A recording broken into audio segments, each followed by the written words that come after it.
You know that moment where you get a job and so you start being more sensible about the number of books you put on your TBR? Here's this month's TBR. Hi everyone and welcome back to the channel. My name's Bryony and I'm one half of the Indecisive Readers. Today I'm here to do my August TBR. In August I will be continuing with my Twister prompts. I also have the special Edathon readathon, so I'll be trying to read some special edition books. And then I'm also trying to get through some of my arcs because I know next month at work is going to be like chaotic and I'm not going to like have any time to breathe. So the ones that come out in September I am like kind of low-key hoping to read this month. I'm not sure. Right foot yellow. No.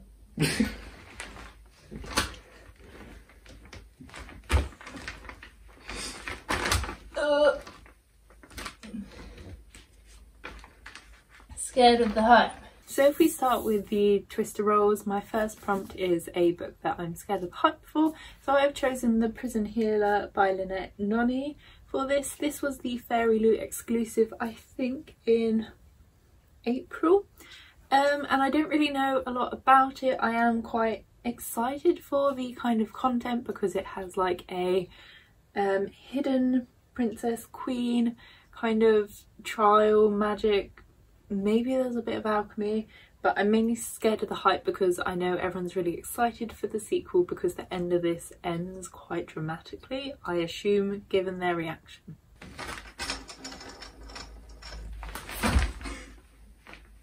She down.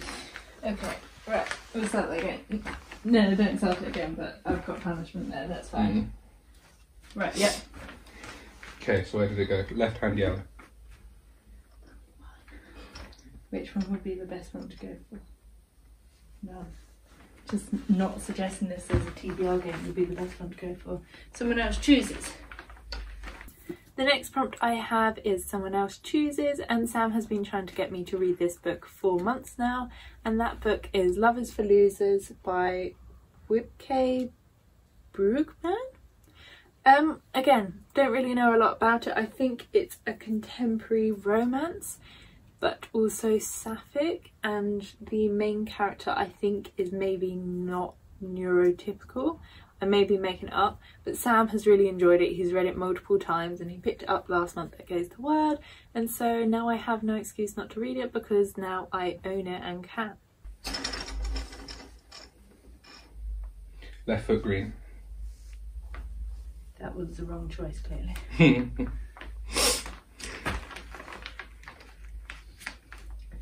Book older than you. The next prompt is to read a book that's older than me. Basically, I chose a book for this, made all the TBR, and then realised it's not actually older than me, it's like 4 years younger than me. So I have a couple of options, but they're around the same age as me, and so I'm going to count it just because otherwise I'll be reading books like off my TBR. And I want to get through them. The two I've got to choose from are also two that were on my 21 books in 2021. And so I'm gonna include them, just please don't come at me. One of them's only a year younger than me, so we'll just pretend I was born later. The first book is Child of the Prophecy by Juliette Marillier, and the second one is Daughter of the Blood, I think, by Anne Bishop. My dad really likes Daughter of the Blood, I think, and I really like the first one in the series, not so keen on the second, and so I'm interested to finish it. I'm interested to try Daughter of the Blood because I want to know what books my dad enjoyed, and it sounds like a lot of things that I'd like, although other people have since read it and not enjoyed it quite so much, so I'm a bit hesitant, but I would like to try at least one of them next month. Right foot. Oh god, red or yellow? What's easier for you? Yellow? Yellow. Okay, right foot yellow. I can't see that one. Are you going to come and do it for me? Oh, I don't want to. Subscription box. Okay. And so the next prompt I have is for a subscription box book. This load of prompts has actually worked out really well for the special Edathon. I have a lot of kind of foiled subscription box kind of prompts, so that's kind of worked out quite well. So I could choose a number of books for this one, but I have chosen Witches Steeped in Gold by, who's it by? by Kianan Smart. This is again the Fairy Loot exclusive of it, so it does have a redesigned cover, but I do have, I think, the ebook and the audiobook, so that's probably how I'm going to read it, because I have a lot of physical books on my TBR and it's still taking me a while to get through them. Left Foot Yellow. You're saying that as if it was a nice choice, it wasn't. Book I regret getting. The next prompt is for a regret buy. I have had this on here before as a regret buy, not because I didn't want to read it, but because I could get it from the library, and so having spent money on it did like kind of make me regret it a bit. But that book is Detransition Baby by Tori Peters. This was longlisted for the Women's Prize for Fiction, and I wanted to read it because of the backlash from certain people who said that they shouldn't be nominated for it because they are a trans woman. Other than that, I probably wouldn't have read it because this really isn't the kind of thing I normally read, but I did happen to get the audiobook for it last month, and so hopefully I'm definitely actually going to get to it this month. I've been meaning to probably since March now.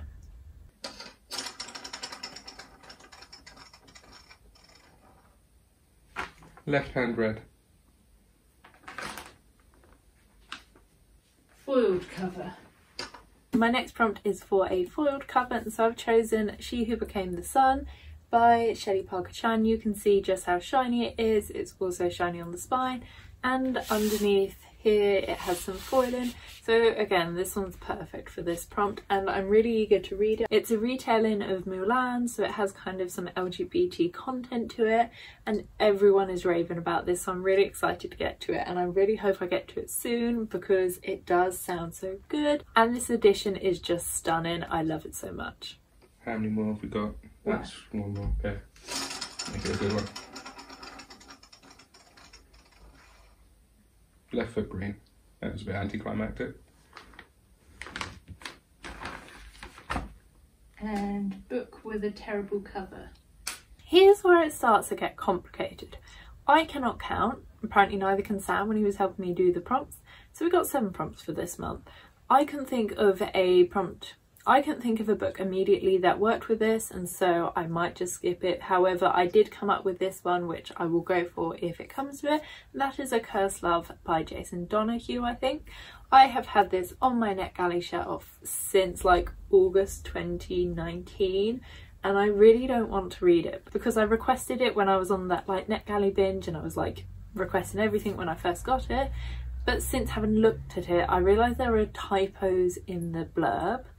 So I don't want to read it, but also I feel like I'll probably just DNF it anyway, so I might as well just read it, get it out of the way, write a DNF review, and then my rating will go back up. I don't think the cover for this is necessarily bad, but I don't know the significance, and it isn't stunning, which I suppose, yeah.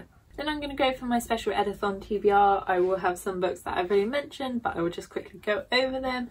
I have a couple of potential paths I'll follow. The first path would involve reading this for a book with a foiled cover, this for my newest special edition. This is the Fairy Loot exclusive of 6 Crimson Cranes by Elizabeth Lim. It's got redesigned cover, it's got that underneath, it's obviously got something under the dust jacket, and then it's got that down the edges. I'm so excited to read it, and if I could fit it on that would be great, but looking at the rest of them I don't think so. And I have this, which is The Prison Healer's Daughter, for a book with a secret cover. Then if we follow my other potential path, I would be reading this for a book with foiling, this for a redesigned cover, and this for my oldest special edition. Someone pointed out to me that ARCs could probably count as this because not everyone has a copy of them. I don't know if this is my oldest, but this is one of the oldest, and so if I'm going to read it for another prompt, I might as well double it up. Then there are plenty of other books I would like to read because I have a few ARCs. The first one I have is Fireborn by Aisling Fowler.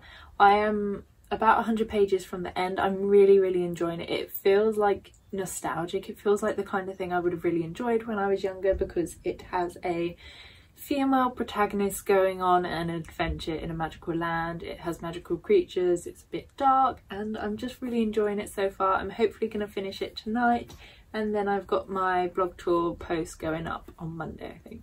Another one I have for a blog tour is Lies Like Wildfire, which I think we are reviewing kind of towards the end of the month. I don't know what this is classed as. I think it's a contemporary, maybe with a bit of mystery. It's about a group of classmates that I think are usually well behaved and they accidentally start a wildfire.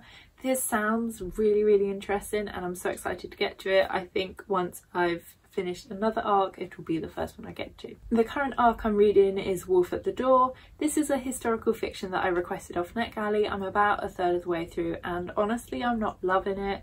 I'm finding it quite difficult to read, but I'm just carrying on for now.